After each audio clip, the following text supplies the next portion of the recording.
Lucelal ropi de chuan nam dang ten kan ram rian on nek chep zel awangin zo na thak tlang hrang hranga lalte chu thurel pui turin a ko khom ta voina zo na thak lal hrang hrang te kan han in ko khom chu na chan chu hei kan ram ria vai ten in le lo ni in hon chu buaya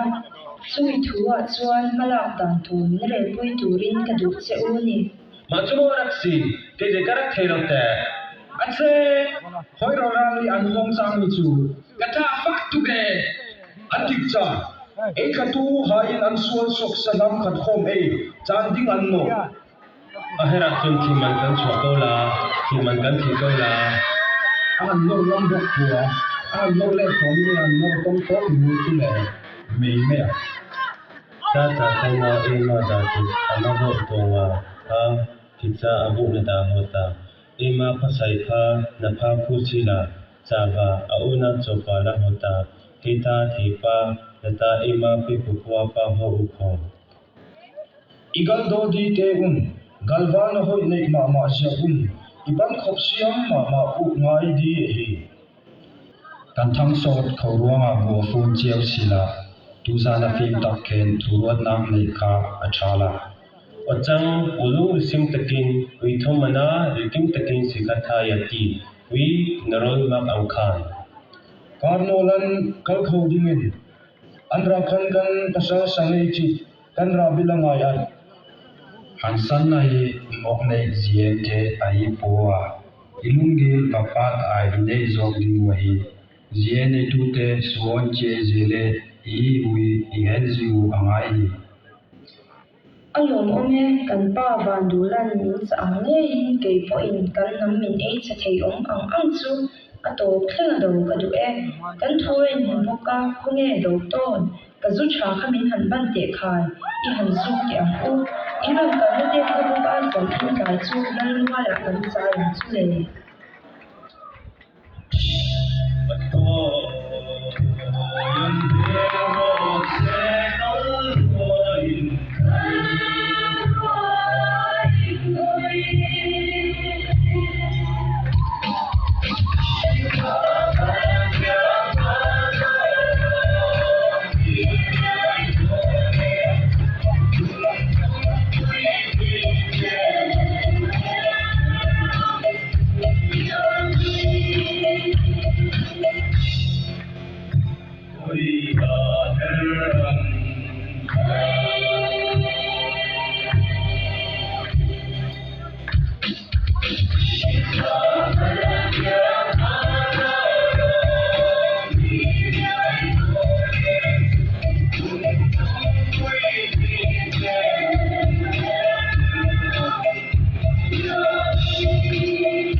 government had here college taken love